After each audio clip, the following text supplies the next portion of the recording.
Good afternoon, good night, wherever you are at. Maybe it's daytime where you're at. Whatever it is, this is the live, the first, the very, very first, the very, very first live AM PM.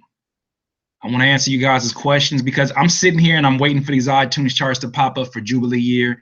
And in my head, I'm like, this is not what I usually would do, but I need to be in here answering you guys' questions. That's what feels comfortable to me. It feels only right. We started off the year, the beginning of the year, with that video, that biggest lie in hip hop. So I want to get in here. What's good with you?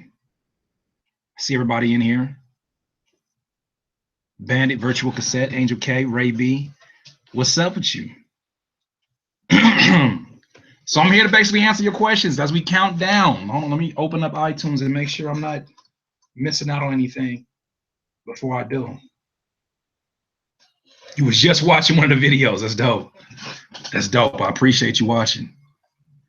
Tips for rap melodies. How do you create a nice melody? You know, with me, I like to just, when I'm in my car, I try to find some place where I'm not insecure about my voice.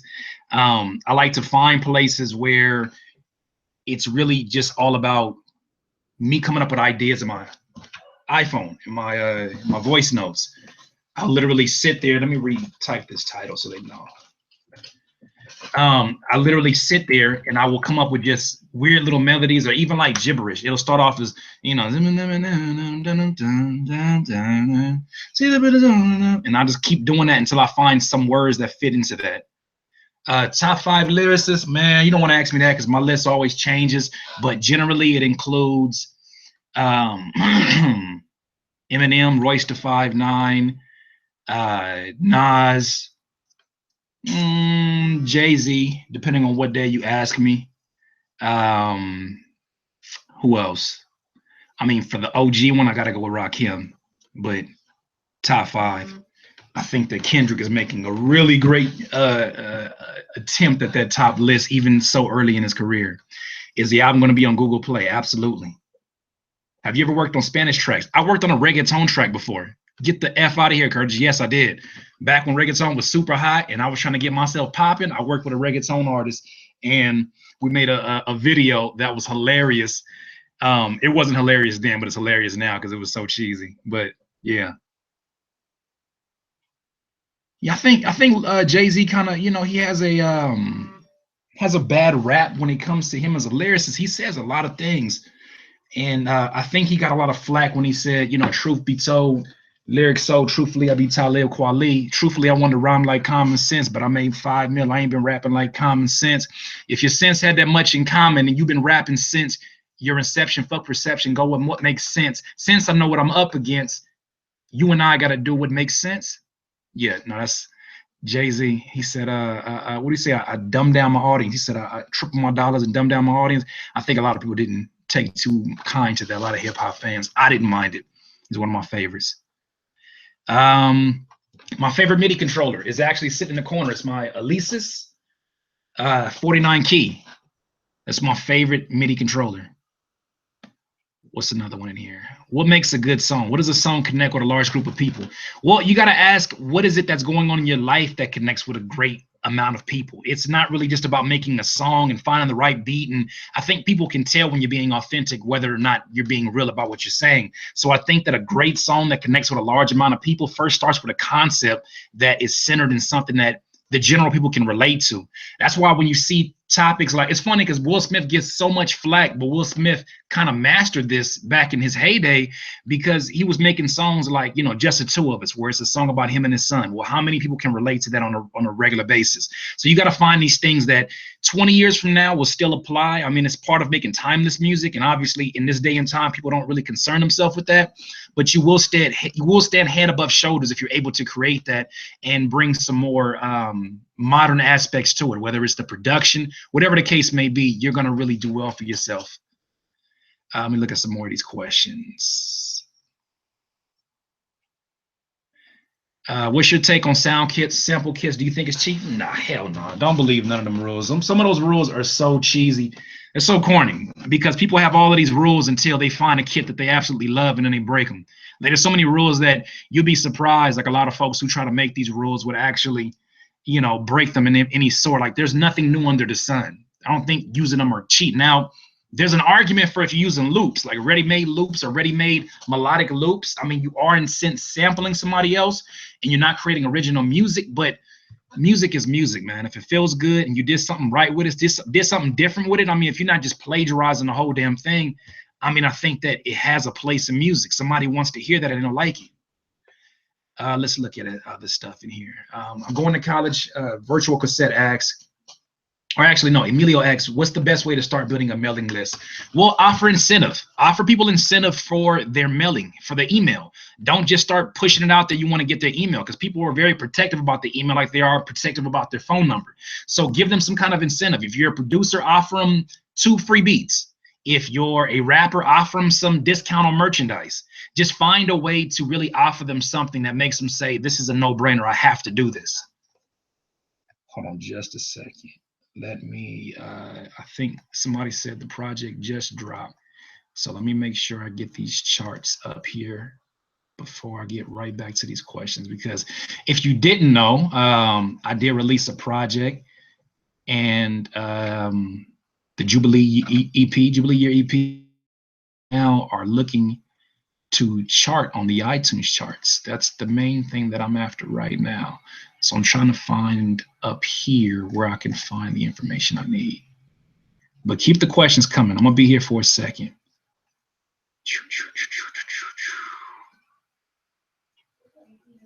Okay, what is going on, iTunes? Why are you not showing me what I need to see?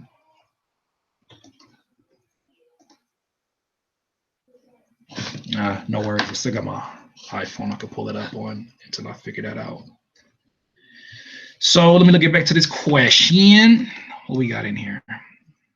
Appreciate y'all joining me, by the way. That's dope that y'all popped up in here out of nowhere.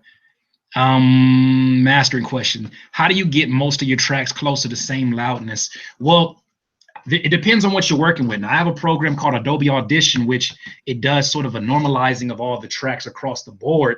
I've seen some engineers where they'll take all their songs or all their beats, put them in the same track, and just kind of eyeball the leveling from there. Now, mastering is not really my forte.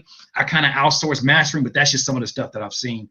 But really, what you don't want to do is sit up there and try to create what you hear on the radio, because a lot of these things, a lot of these people go through crazy processes to get it to where it's at. A lot of them have these multi-$100,000 or multi-million-dollar SSL boards that you're just not going to get the same sound quality. You can try, but you're not going to get the same sound quality. And by the time that sound reaches the radio, it's already been max, and has its own process that won't be sort of the same chain of events that you put into your mastering. Came across your beat cheat day on Spotify. Good job, man. Thank you. EMP's new single, I have not listened to him. I have not. What's up, Solo Menace? What are we looking at? How did you get artists to check out your beats online?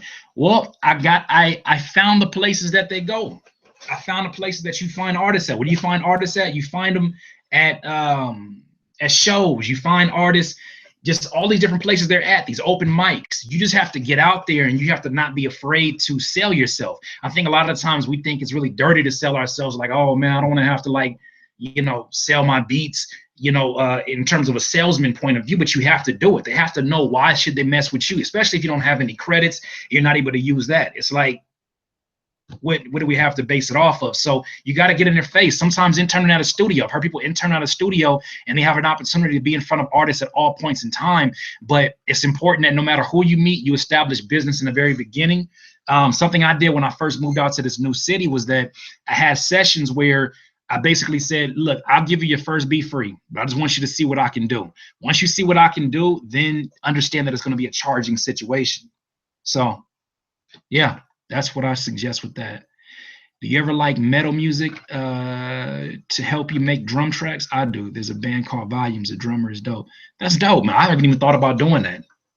What's the best way to grow a fan base on social media? First of all, make sure that your content is as native as possible. And then also make sure that you are posting from the heart, like post genuine stuff. Don't sit up here and just post, buy this, get this, download this, SoundCloud this, look at this, do this. All these demands, people become immune to them. They see the links and they get immune to it. Start up a conversation. Even your content should be a conversation. You shouldn't be, releasing, hey, release new song, go download this right now. There's no story behind it. Why should I care? Give me a reason to care. Man, I made this song about my mom who, we got into an argument and she kicked me out. And I made this song about, what does it mean to be a man in 2000, whatever. Give the story of that in your social networks, and you're going to start seeing it build. And then two, don't forget to be a human being. You don't have to always be in artist producer mode. Do things that you think are funny. Say things that you think are funny. When you say these things, people relate to them. Retweet them. Use your hashtags. When you use your hashtags, people are always sitting on these hashtags looking for them. So find the hashtags that are relevant to you. Also too, when you find hashtags that are trending, find your way to kind of put your conversation in that conversation that's already going. That's a quick way to build up your social media numbers. So you got to figure out, what do you want it for? Because I think that it would definitely help you in your decision making. Let's go back to some of these questions. Do you listen to Soulection EDM? Hell yeah. EDM is dope. EDM music is dope. EDM trap specifically is really dope. I really got into that after they started using my vocals on some of the tracks, but Soulection is freaking dope. I know Esther from way back, really dope dudes. I met a few of them over time. Ab Joe, really great dude as well. Producer top 5 list. It changes. Just Blaze, the Neptunes, Timbaland,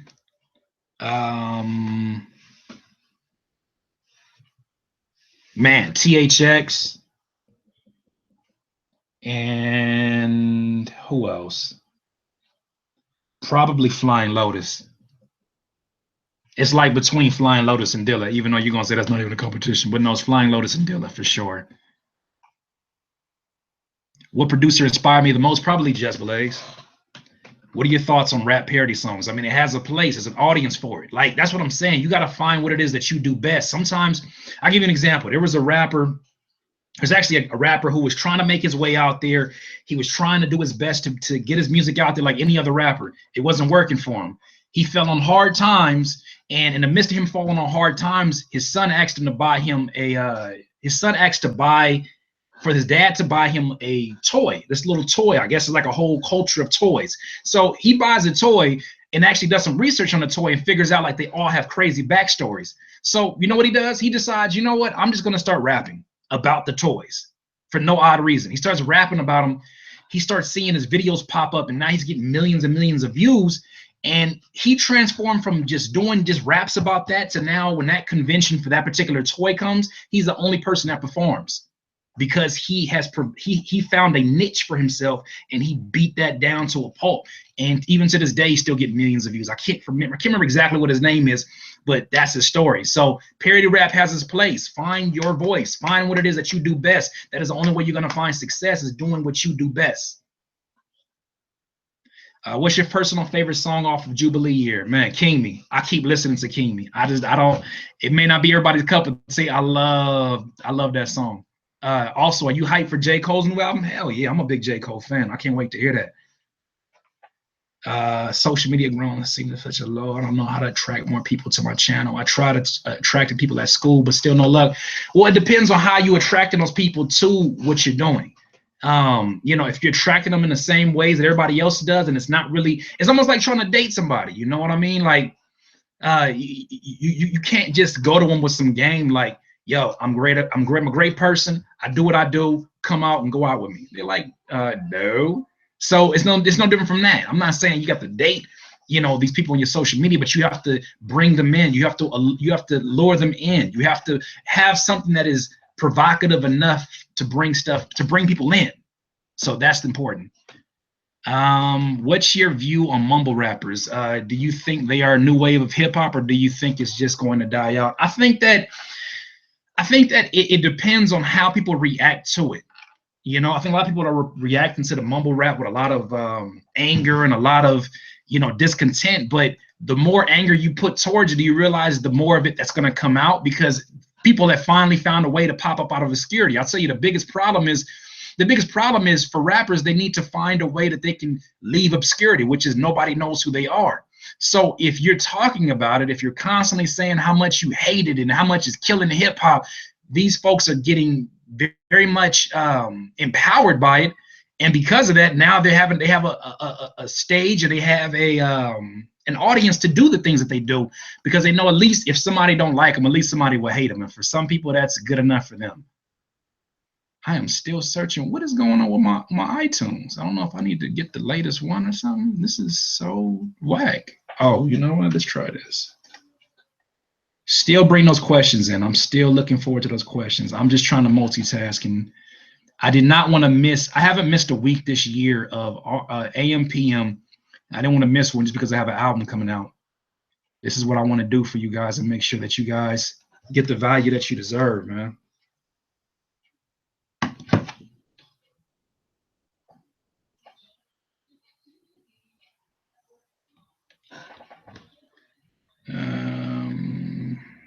Okay, we still waiting up on it. We still waiting up on it.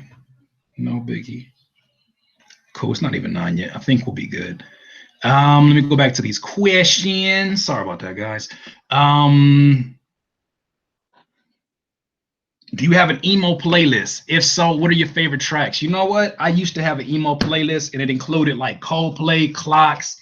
It included Sade, Sweetest Taboo.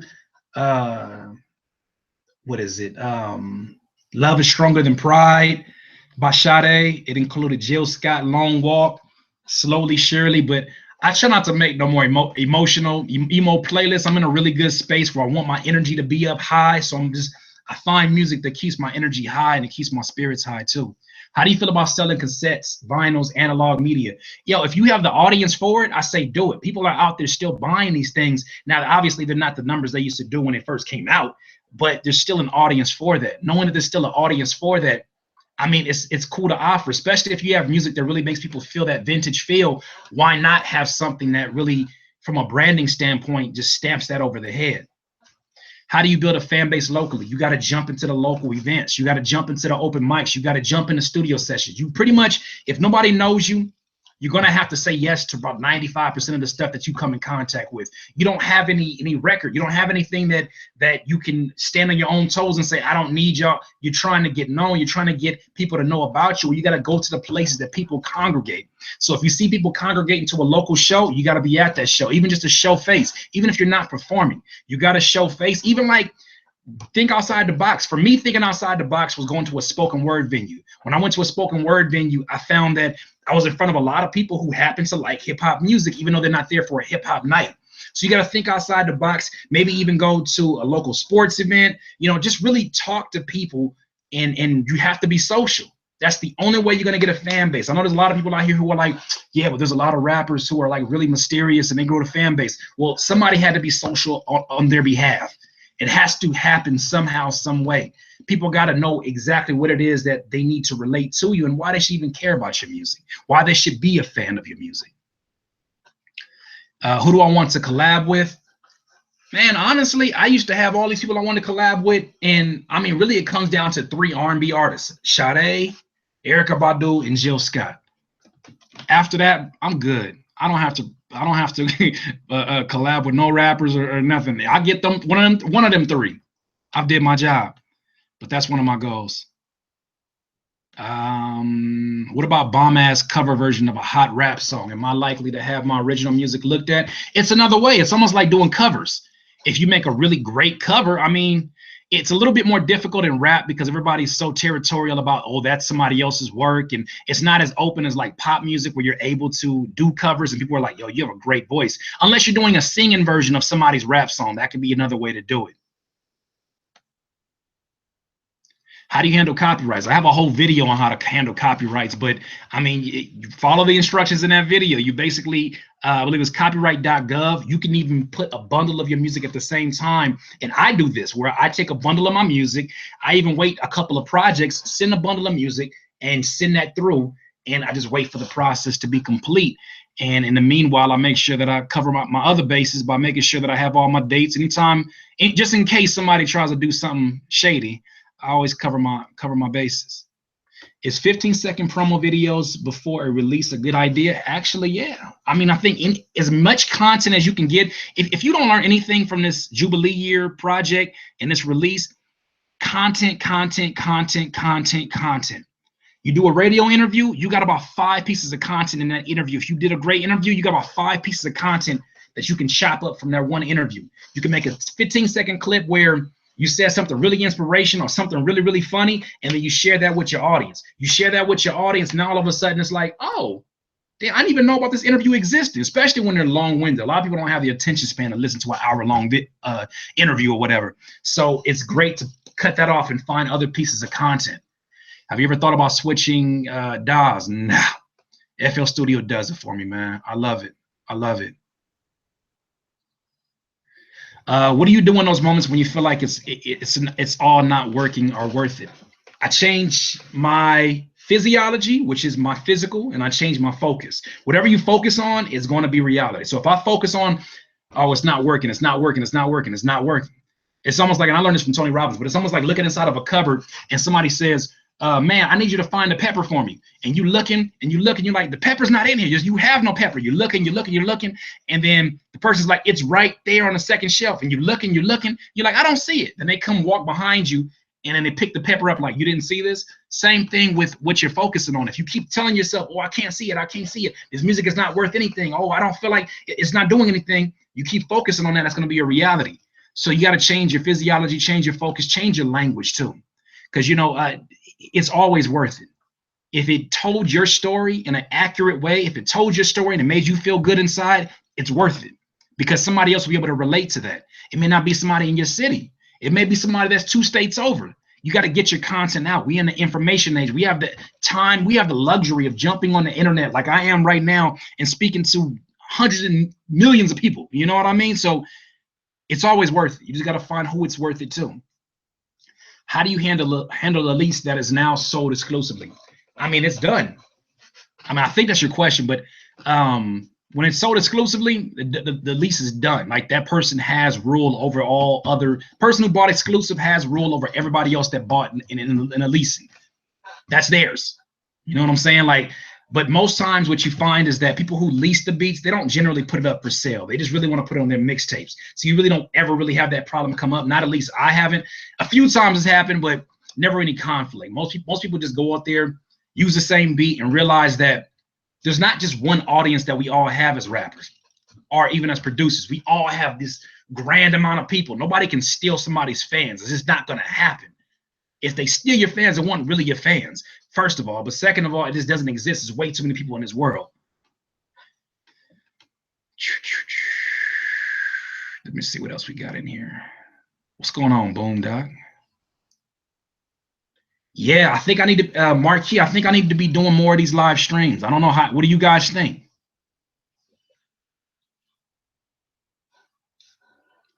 Any advice for a producer trying to make it as an artist like Joe K. Esther? I mean, you just got to make sure that the same dedication you gave to your production, you got to give that to your artist side. That's something for me. I started off as an artist. Production was my second, it was my second means of creating myself or expressing my creativity. I wasn't supposed to be a producer, but that ended up kicking the door out and getting me my success in the first, placements I had with Kendrick and Ab-Soul.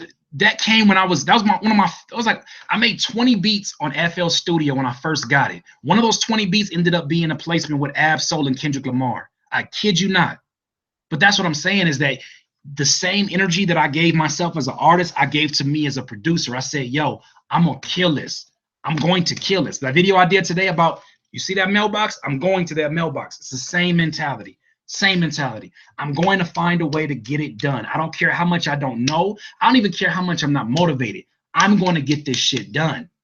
Even when I'm discouraged, it's like, yeah, I'm discouraged right now, but we're going to have to get this. It's going to have to be all right. We're going to have to make this happen. So, yeah, the beard is coming back slowly but surely.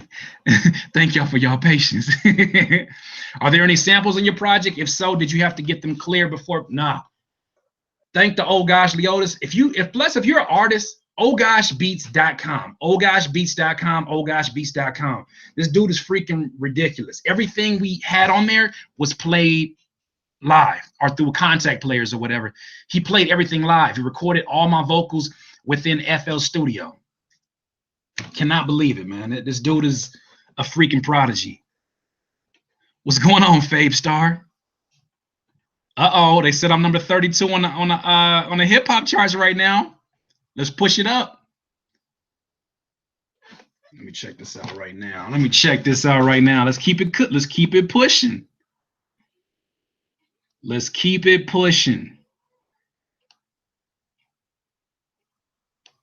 I do believe we can push right on through there. So I just got somebody that told me right now, look, if you're watching this right now, I urge you. I've never said anything like this before, never had to try to sell you on anything, but I urge you. We are trying to get into this top 10 on iTunes. If you have iTunes, please go purchase that pre-order. I will actually drop you a link right now. But we are number 32 right now. We're pushing forward. We're going to get there. We are going to get there. We are going to get there.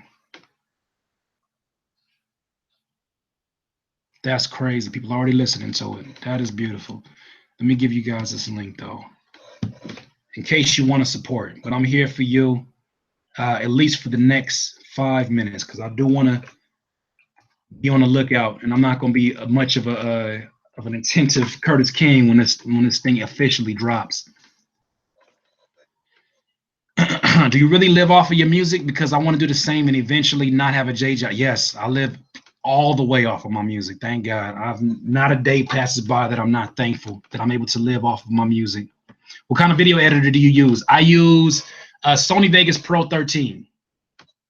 You inspire me, bro. You introduced me to more than just music. I understand marketing, other aspect. Man, I'm glad that I was able to give you that information, Maurice. I think it's important that we share with one another. How do you find venues to perform at? I live in Fontana. I want to perform. Man, come out to the Common Ground in Riverside. Just come out. When you show face multiple times, people are going to eventually ask what it is that you do. How does an artist reach the top 10? Well, it starts with those pre-orders. I had to push those like ham. But now I got to really push the next hour or so and hope that we really get this thing going. But we there.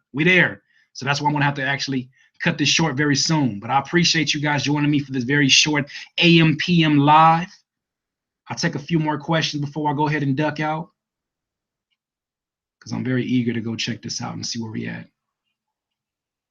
Unfortunately, even if you don't have iTunes, you won't be able to get it from there. Yeah, when we get it this way, you have to go to iTunes and get that. How often do you scrap beats? All the time. You know what I mean? If I'm sitting there on a beat and I feel like within the first 20 minutes something special is not happening, I move on. That's what I'm talking about. Number 32, baby. Here we are. Pushing up the charts. Let's keep it going. I've been losing hype on my music right now, and I know what I need to be doing, but I just can't get hype. Any advice or techniques? I'm gonna end the session with this right now, because it's probably the most important question. It starts with your energy. It starts with your energy. Where your energy is at is ultimately going to determine what it is that you're going to be able to do. So if you're already in low energy, if you're eating a big breakfast that takes more energy to digest your food, you're already in a low energy environment. So what I suggest, get yourself a trampoline. Wait, what? Get yourself a trampoline, put it inside your room, and every morning when you get up, start jumping on the trampoline. Even before you jump and make a beat, jump on the trampoline. It's called rebounding. It's done because it, first of all, circulates blood through your body, which already gets you lived up. It also creates a happier mood because you're jumping like a kid. You're also moving around your white blood cells. What else? It does something for your lymphatic system, which is great for your digestion. I'm looking at it right now, my trampoline sitting here. I get up, and before my knees start getting tired from sitting at this laptop all day, I jump up, jumping up and down on the trampoline. So that's what I do. Great for your core. Boondock is right. It's great for your core. So I would highly suggest finding things that get you energy. I also do this thing where I stand up and put one leg in front of the other, and I have my hands like this, and I go fast as I can for 30 seconds, and then I switch legs fast as I can for 30 seconds. When you do that, you will feel your whole situation, just your whole blood, everything is just going to be getting warmer. But I suggest finding what gets you physically, you know, in that space, because if you're not in that space, what's going to happen is you're going to figure out that you think it's your beats, you think it's your music you're not inspired by. No, it's just life. It could be something emotional on your back. It could be some beef that you got with somebody that you know you need to get rid of, or you need to talk to somebody and resolve something. You just got to get yourself in a space where you just spiritually light. I know I sound like a hippie right now, and I'm sorry, but I think that that's the best thing to do. Get your energy in the right place and do the things that do that. Have an active lifestyle, as active as you possibly can be. How can I send you beats? You can send them to curtisking@gmail.com. Be honest with you, I'm not looking at any beats right now because we just finished this project and I'm tunnel vision, but I appreciate you, Big C Music. You can send them to curtisking@gmail.com. Man, thank y'all for your time once again. I'm gonna do this again. I will be doing this again. I will be coming back. Is walking a great alternative? Walking is great because it does flow your blood, but I suggest a trampoline because of what it does, because you have to do that jumping. So, man, I appreciate everybody that went and pre-ordered the album. Right now, we're getting ready to push. Man, I appreciate all the support. I appreciate you guys watching the videos. I appreciate you guys who are just watching this, and it's probably after the stream. I appreciate everyone. We're getting ready to go ahead and try to make a final push on this and see if we can push it up the charts, man. We have 32. I could really use your guys' help, but hope I answered your question. Once again, it's been another Artist Marketing, another Producer Motivation 911. Curtis King at CurtisKingBeats.com. Peace. I'll see y'all soon.